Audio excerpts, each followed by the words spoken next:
Bom, Trump fez esse anúncio hoje das tarifas sobre Canadá, México e China. E sobre esse tema a gente vai conversar agora com o nosso analista internacional de todas as sextas-feiras, Eric Wilson. Obrigada pela participação mais uma vez aqui no programa. Obrigado. Tudo bem?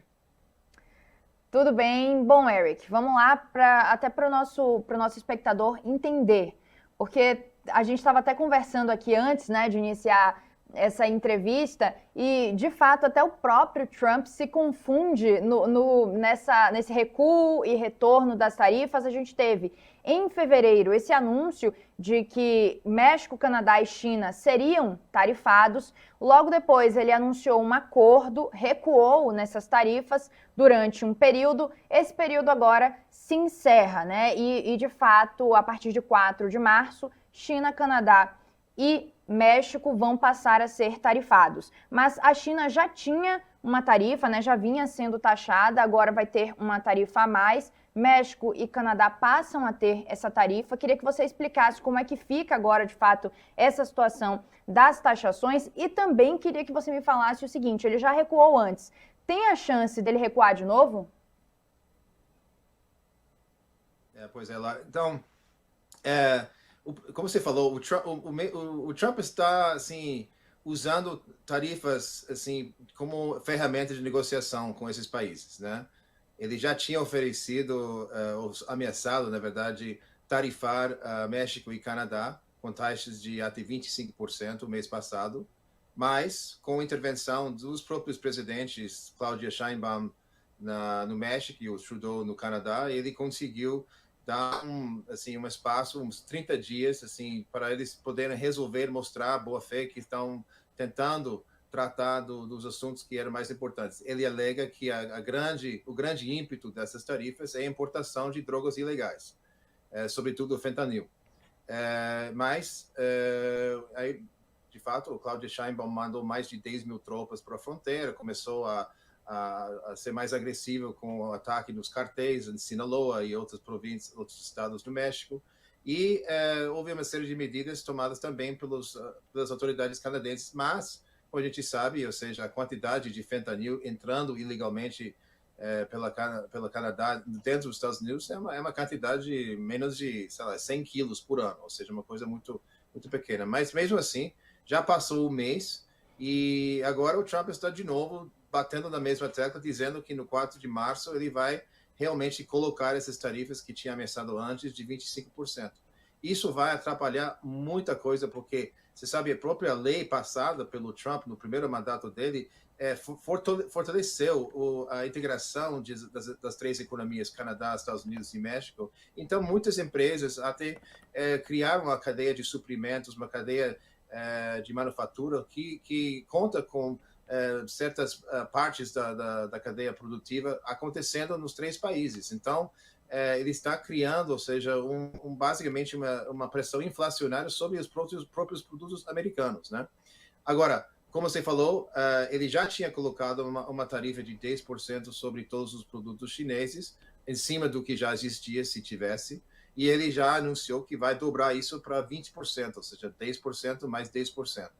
Então, tudo isso deve assim, acontecer na semana que vem, segundo dizem. Mas, ou seja, como a gente viu em fevereiro, ele ameaçou e na última hora ele conseguiu dar uma represália. Ele conseguiu, assim, dar mais um mês. Então, a gente acha que ele provavelmente vai acontecer alguma coisa muito parecida com isso. Lembra também que em abril ele está ameaçando que ele vai iniciar as tarifas de reciprocidade, significando que seja qualquer país que tarifa ou taxa um produto americano, ele vai tarifar de volta. Então, quer dizer, isso vai ser uma coisa global que vai impactar todas as economias do mundo que trabalham com os Estados Unidos. Agora, o que eu acho interessante nisso tudo, Lara, é o seguinte, que o Trump, a justificativa, ou seja, de curto prazo, é de conter a importação de drogas ilícitas que estão entrando no país, e no caso do México também a imigração ilegal. Mas, no fundo, a justificativa que ele está dando é que isso vai fazer com que os Estados Unidos fiquem mais rico com tudo isso, que os americanos vão pagar menos imposto porque vão depender mais das tarifas. Se a gente pensar bem, Ou seja, se por acaso o México conseguir conter a exportação de fentanil e conseguir diminuir a imigração ilegal, teoricamente isso deve causar uma diminuição dessas tarifas.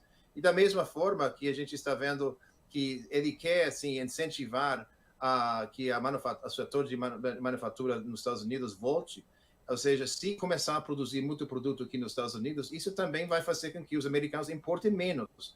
Então, essas tarifas não vão gerar a receita que o Trump está querendo. Então, quer dizer, a gente vê que são medidas de curto prazo, mas, ou seja, a lógica, a estratégia de longo prazo é uma coisa assim, muito ambígua ainda. Agora, Eric, como é que fica, né, diante dessas constantes ameaças de novas tarifas? Como você falou, em abril já iniciam, segundo Trump anunciou, as tarifas de reciprocidade. Como é que fica a relação diplomática dos Estados Unidos, do governo Trump, com esses países que estão sendo tarifados, especialmente com a China, né, que a gente lembra aqui que é a segunda maior economia do mundo, é um país importantíssimo, atrás somente dos Estados Unidos. Principalmente com a China, como é que fica essa relação diplomática entre Xi Jinping, o presidente chinês, e Donald Trump? Bom, Lara, é o seguinte, muita gente acha que essa tática de colocar tarifas, ou seja, dobrando as tarifas sobre a China, é simplesmente uma medida de chamar os chineses para a mesa de negociação. Ou seja, ele quer ter uma nova relação econômica com a China. As duas economias, China e Estados Unidos, são extremamente integradas, uma com a outra. Então, quer dizer, Estados Unidos depende da importação da China e a China depende dos dólares dos americanos. Então, assim, eu acho que ele está querendo provocar uma nova onda de negociações entre os dois países. Então, no fundo, a gente pode entender as tarifas com a China como mais uma medida diplomática do que comercial. Agora, passando adiante, porque a gente tem mais assuntos para tratar aqui sobre Donald Trump, sobre os Estados Unidos, nessa semana a gente teve outros dois fatos importantes. Um envolvendo atritos de Elon Musk, CEO do X, que a gente lembra aqui que faz parte do governo Trump, com outros funcionários deste mesmo governo. Mas a gente também teve outro tema que chamou bastante atenção, que foi um vídeo divulgado por Trump nas redes sociais dele, mostrando, né, a faixa de Gaza como um resort paradisíaco. Isso não vem sem contexto, porque Trump já vinha falando recentemente que a intenção dele era tomar Gaza, tirar os moradores de lá e realocar em outros países e transformar aquela região, fazer uma limpeza, né, como ele já chamou algumas vezes, e transformar aquela região em um resort. Ele já tinha falado sobre isso, em uma área mega turística. E aí a gente teve, vou pedir aqui para o Thiago colocar para a gente na tela, mostrando o vídeo, exatamente esse vídeo aí que vocês estão vendo, de Gaza. Aí, ó, você começa a ver como se fosse uma ilha paradisíaca. E queria que você falasse pra gente, a gente tá vendo aí até a Elon Musk com inteligência artificial, aliás, o vídeo todo é feito, né, com inteligência artificial.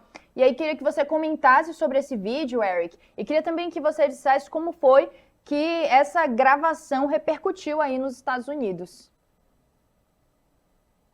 É uma coisa, eu diria que o assunto mais comentado aqui no último dia, que acho que saiu anteontem, eu não sei quem fez, eu acho que não foi alguém ligado à Casa Branca ou à organização Trump, mas ele viu, gostou e republicou. E não somente republicou, mas republicou no Instagram, republicou no True Social, republicou em todas as ferramentas, e ele gostou muito. Ou seja, você vê aí, você não vê o som, mas tem uma música que acompanha esse vídeo que assim parece um rave, um techno, ou seja, uma música que muita gente fica até cantando agora, assim, mesmo que não gostando do vídeo, ou seja, uma coisa que pega, né? Então, mas, enfim, é uma coisa que está meio chocante, né? Porque ele já tinha falado que queria criar a faixa de Gaza, transformar a faixa de Gaza numa nova Mônaco, Monte Carlo, um novo Dubai. E você vê, inclusive, imagens ali que lembram muito do Dubai, inclusive alguns prédios famosos que tem lá no Dubai aparecendo ali. E você vê no final o Trump tomando sol junto ao Benjamin Netanyahu, o primeiro-ministro de Israel, ou seja, os dois tomando sol ao lado de uma piscina na nova faixa de Gaza. E você sabe que é um lugar onde hoje em dia os israelenses estão ocupando a faixa e estão criando basicamente um desastre humanitário lá, né? Então, quer dizer, é uma coisa muito audaz, mas não deixa de ser algo bem Trump, ou seja, quem gosta do Trump adorou aquele vídeo e quem não gosta do Trump está vendo isso com horror. Bom, como prometido, para a gente encerrar aqui a nossa entrevista de hoje com Eric Weirson, a gente vai falar de outro tema que repercutiu bastante sobre o governo Trump, porque Elon Musk, que está à frente do recém-criado Departamento de Eficiência Governamental, ele que já tinha sido anunciado, né, há bastante tempo antes do governo começar oficialmente. Trump anunciou que ele seria parte do governo e aí já criou-se muitas especulações sobre o que aconteceria a partir daí, qual seria o papel, qual seria a postura dele.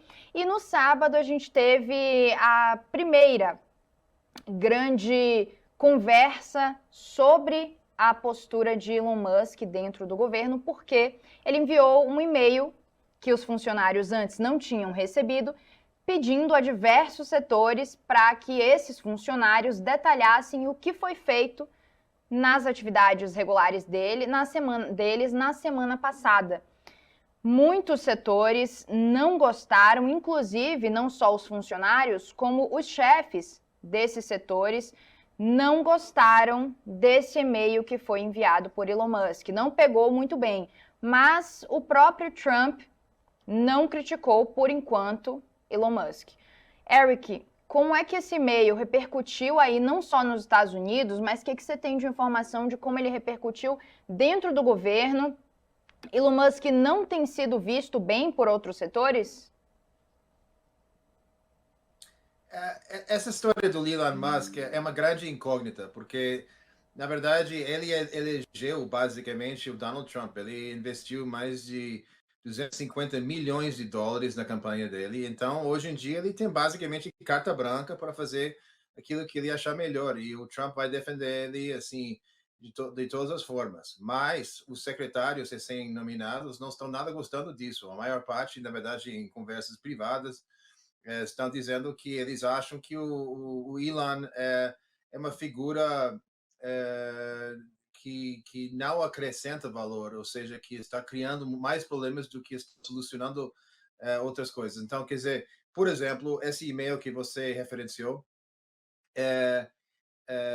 esse e-mail foi para todos os empregados federais do governo federal, ou seja, inclusive para as pessoas que trabalham no FBI, pessoas que trabalham na CIA, pessoas que trabalham com segurança nacional, e ele estava exigindo que cada um detalhasse 5 coisas produtivas que conseguiram fazer durante a semana, que seria um afronto assim, para questões de segurança nacional. Inclusive, o novo chefe do FBI, o Kash Patel, teve uma conversa com Tulsi Gabbard, que é a diretora de segurança nacional, dizendo, olha, a gente não pode permitir que nossos funcionários estejam mandando por meios não seguros para o pessoal do Elon Musk informações sigilosas, ou seja, sobre como eles estão ocupando o seu tempo.